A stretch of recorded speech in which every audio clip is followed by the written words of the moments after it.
L'articulation de l'épaule se fait entre l'omoplate et la tête de l'humérus. Cette articulation est recouverte des tendons de la coiffe des rotateurs ainsi que du muscle deltoïde permettant sa mobilisation. L'arthrose est l'usure du cartilage de la tête humérale et de la glène de l'omoplate. La prothèse d'épaule est indiquée en cas d'arthrose avec un traitement médical inefficace. Quand les tendons de la coiffe des rotateurs de l'épaule sont respectés, une prothèse totale d'épaule, dite anatomique, peut être proposée. Une incision antérieure de l'épaule est ainsi réalisée. Les muscles sont écartés jusqu'au tendon antérieur de l'épaule. La tête humérale peut être ainsi exposée et sectionnée. Différentes râpes sont alors utilisées pour préparer la mise en place de la partie humérale prothétique.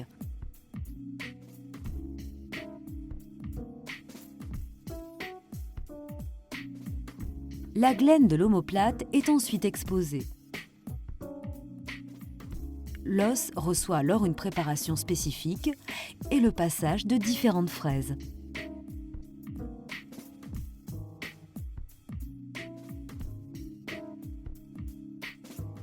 L'implant peut alors être mis en place.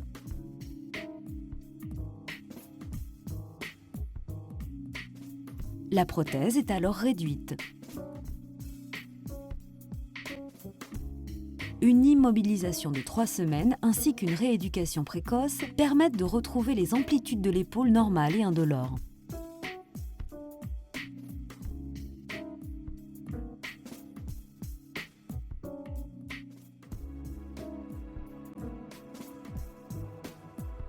En cas d'arthrose et de rupture ancienne des tendons de l'épaule, la tête humérale a tendance à s'ascensionner. Une prothèse classique, anatomique, ne peut plus être utilisée. Il faut opter pour une prothèse dite inversée, pouvant pallier au manque de tendons. La même voie d'abord est ainsi utilisée. La tête humérale est sectionnée. L'os est ensuite préparé et le passage des râpes permet d'accepter l'implant huméral en forme de cupule.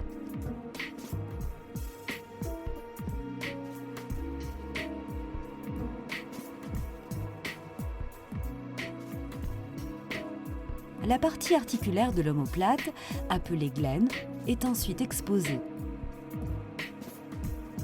L'os est préparé avec le passage de différentes fraises.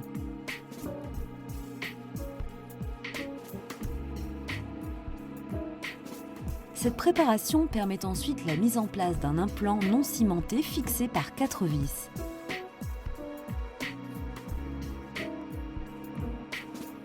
Ce dernier peut alors accepter l'hémisphère glénoïdien. Les 2 implants sont remis en place. Le muscle deltoïde de l'épaule peut alors rejouer toute son action élévatrice grâce à la forme de la prothèse. L'indolence est donc retrouvée ainsi que des amplitudes généralement complètes. Les suites opératoires sont identiques avec une immobilisation dans un gilet pendant 3 semaines.